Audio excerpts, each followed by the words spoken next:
So hello viewers, welcome to my YouTube channel medical learning and welcome back to my new video. आज के इस video में हम discuss करने वाले हैं डॉपलर मशीन के यूजेस के बारे में डिस्कस करने वाले हैं। ठीक है, ये फीटल हार्ट रेट वाला डॉपलर होता है। ठीक है, इस डॉपलर को उपयोग कैसे करना होता है, कैसे इस डॉपलर का इस्तेमाल किसी भी प्रेगनेंसी वाले महिला को चेक करने के लिए इसका इस्तेमाल करें। ठीक है, बच्चे का जो हार्ट बीट होता है इस डॉपलर के थ्रू हम कैसे पता कर सकते हैं। ठीक है, डॉपलर बच्चे की जो धड़कन होती है उनमें जो गायब हो जाती है, उनका कभी कभी क्या होता है कि हम डॉपलर से जो चेक करते हैं, ठीक है, बच्चे का हार्ट रेट, तो हमें हार्ट रेट देखने को नहीं मिलता है। तो क्या पोजिशनिंग रहनी चाहिए इस डॉपलर का, किस जगह पे हम इस डॉपलर का इस्तेमाल कर सकते हैं। ठीक है, कैसे हम इस डॉपलर का इस्तेमाल करके एक सही फीटल हार्ट रेट प्राप्त कर सकते हैं, बच्चे की दिल की धड़कन की स्थिति देख सकते हैं। तो इन सभी चीज़ों के बारे में इस वीडियो में फुल्ली डिस्कशन करने वाले हैं। ठीक है, तो इससे पहले आप मेरे मेडिकल लर्निंग चैनल पर नए चैनल को जरूर सब्सक्राइब कीजिए, साथ ही आगे आने वाले इन्फॉर्मेटिव वीडियो के लिए मेरे चैनल को जरूर शेयर कीजिएगा।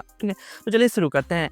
सो फर्स्ट हम लोग जानते हैं डॉपलर क्या होता है। ये डॉपलर जो होता है ये एक फीटल हार्ट रेट डॉपलर होता है। डॉपलर एक हैंड ऑपरेटेड रिचार्जेबल जो होता है, ये क्या होता है, ये एक प्रकार का हैंड ऑपरेटेड होता है। इसके अंदर बैटरी लगी रहती है, कुछ इस प्रकार की 2 बैटरी लगी रहती है। ठीक है, और ये रिचार्जेबल होता है, यानी दोबारा चार्ज कर सकते हैं, जिससे हम क्या कर सकते हैं, इसे हम घर पे भी यूज़ कर सकते हैं, आराम से इसे मेंटेनेंस कर सकते हैं, कोई परेशानी नहीं देखने को मिलेगी। ठीक है, यह Doppler hand operated rechargeable device होता है, जो कि एक अल्ट्रासोनिक डिवाइस है, एक प्रकार का अल्ट्रासाउंड का डिवाइस है। ठीक है, इसके अंदर से अल्ट्रासाउंड निकलता है, इसके अंदर प्रोब लगे रहते हैं, प्रोब के अंदर से अल्ट्रासाउंड निकलते हैं, जो कि माँ के गर्भ में पल रहे शिशु, ठीक है, जो फीटस होते हैं उसके हृदय की धड़कन जो उनको बताने का काम करते हैं। ठीक है, माँ के गर्भ में पल रहे बच्चे की धड़कन को बताने का काम करता है। ठीक है, जैसे कि इसके अंदर से क्या निकलते हैं, इसके अंदर से आपको अल्ट्रासाउंड वेव्स निकलते हैं। ठीक है, इस प्रोब के अंदर से आपको अल्ट्रासाउंड वेव्स निकलते हैं, जो कि सीधे जो कि बच्चे के हार्ट रेट जो होते हैं, ठीक है, दिल की धड़कन जो होती है उनसे टकरा करके वापस आता है और ये डिटेक्ट करता है और उससे क्या बना देता है, उसे डिजिटल साउंड, उसे साउंड में बदल देता है, या फिर डिजिटल रीडिंग जैसे कि बीपीएम, ठीक है, बीट्स पर मिनट में हम देख सकते हैं। ठीक है, तो ये कुछ इस प्रकार के इसमें कुछ नंबरिंग आपको शो होंगे, जो कि बीट्स पर मिनट यानी बीपीएम में हो सकता है। ठीक है, अलग अलग महीनों में अलग अलग महीना में अलग अलग इसका रिपोर्ट हो सकता है। ठीक है, अगर बात करें नॉर्मली किस महीने से चेक करनी चाहिए, तो इनके बारे में भी इस वीडियो में डिस्कस करेंगे। चलिए, के रूप में दिखाई देता है, इसे फीटल डॉपलर मशीन भी कहते हैं। ठीक है, क्योंकि क्या करते हैं हम इसे फीटस यानी गर्भाशय में जो भ्रूण पल रहे हैं, शिशु पल रहे हैं, उनके हार्ट रेट, दिल की धड़कन की गतिविधि को हम जानने के लिए इसका इस्तेमाल करते हैं। तो इसीलिए हम लोग इसे क्या बोलते हैं, फीटल डॉपलर मशीन बोलते हैं, जो कि बच्चे का फीटल हार्ट रेट यानी बच्चे का दिल की धड़कन को यह मापने का काम करता है। ठीक है, नेक्स्ट ले जानते हैं किस मंथ में क्या करना चाहिए, किस मंथ में हमें कितना या फिर नॉर्मल रेंज कितना होता है बच्चे के हार्ट बीट का। सो फीटल हार्ट रेट जिन्हें हम एफएचआर बोलते हैं, नहीं, एफएचआर मीन्स फीटल हार्ट रेट, बच्चे के दिल की धड़कन। ठीक है, यह आमतौर पर जो होता है यह 110 से लेकर के 160 प्रति मिनट होना चाहिए। ठीक है, नॉर्मल रेंज की बात करें तो ये नॉर्मल रेंज कितना होता है, 160 से लेकर के 110 से लेकर के 160 के बीच होना चाहिए, ये बच्चे का नॉर्मल रेंज हो जाता है। ठीक है, अगर बात करें पहला एफएचआर रेट कब कराना चाहिए, ठीक है, पहला टेस्ट कब कराना चाहिए एफएचआर का, कि हमारे बच्चे का दिल का धड़कन आ रहा है या नहीं आ रहा है, ठीक है, एफएचआर रेट आ रहा है या फिर नहीं आ रहा है।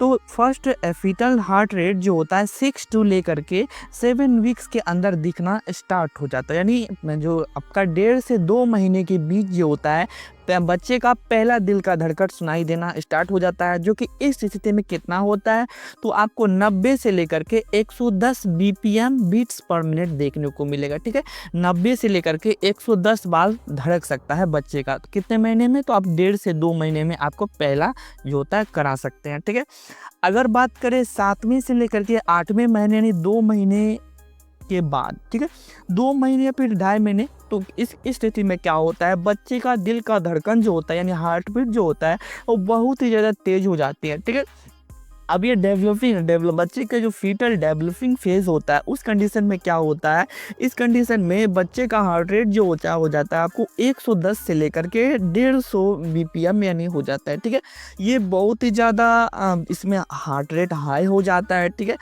अगर बात करें 9वें से 10वें हफ्तों में, ठीक है, जो कि 2.5 महीने का फेज होता है, इसमें पीक पर होती है यानी सबसे ज़्यादा होती है स्थिति में, यानी 9वें से लेकर के 10वें महीने के बीच जो होता है बच्चे का बीट्स पर मिनट यानी एफएचआर, दिल की धड़कन का रेट, वो आपको 170 से लेकर के आपको 190 बीपीएम में बीट्स पर मिनट तक हो सकता है और इस समय सबसे ज़्यादा होती है। ठीक है, तो 9वें से लेकर के 10वें महीने में जो होता है बच्चे का दिल का धड़कन वो सबसे ज़्यादा देखने को मिलता है, तो इस कंडीशन में आप चेक करा सकते हैं। ठीक है, अब नेक्स्ट जानते हैं 12 से लेकर के 16 हफ्तों के बीच। ठीक है, 12 से 16 हफ्तों के बीच मतलब 3 से लेकर के 4 महीनों के बीच जो होता है वो धीरे धीरे, अब ये क्या होता है, पहले हमने जान लिया कि 9 से लेकर 10वें हफ्तों के बीच जो होता है सबसे ज़्यादा पीक पे होता है यानी सबसे ज़्यादा होता है, लेकिन जैसे ही 12वां हफ्ता होता है स्टार्ट होता है और 16वें हफ्तों के बीच क्या होता है, अब धीरे धीरे नॉर्मल होने लगती है। ठीक है, बच्चे का हार्ट रेट क्या हो जाता है, नॉर्मल होने लगता है।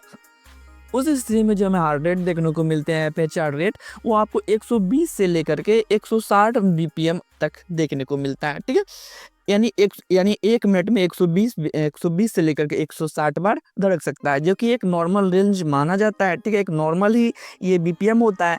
अगर बात करें इसी के अकॉर्डिंग 20 हफ्ते तक, ठीक है, 20 हफ्ते से लेकर के डिलीवरी तक, ठीक है, 20 हफ्ते से लेकर के डिलीवरी तक, यानी हम कह सकते हैं कि 5वें महीने से लेकर के 9वें महीने तक जो होता है दिल की धड़कन सामान्य बनी रहती है। ठीक है, पहले क्या है मैंने बताया कि 9वें से लेकर के 10वें महीने में जो होता है ये पीक पर होता है यानी सबसे ज़्यादा होता है। उसके बाद धीरे धीरे ये क्या होता है, दिल की धड़कन मेंटेन होने लगती है और वे कंटिन्यू 9वें महीने तक बनी रहती है। ठीक है, 9वें महीने में आते आते थोड़ी कुछ ऊपर नीचे हो जाती है, तो उससे क्या होता है वो डिलीवरी का इफेक्ट होता है। ठीक है, अगर बात करें तो इस स्थिति में जो होता है 120 से लेकर के 160 बीपीएम होता है और यही normal foetal rate heart rate माना जाता है। ठीक है, अगर बात करें, अगर किसी बच्चे के अंदर, जब भी हम किसी माँ के अंदर एफएचआर का चेक करते हैं, उस स्थिति में अगर बीपीएम यानी दिल की धड़कन की गति अगर 110 से कम मिलता है, 110 बीपीएम से कम मिलता है, तो उसे ब्रेडिकार्डिया कहा जाता है, जो कि धीमी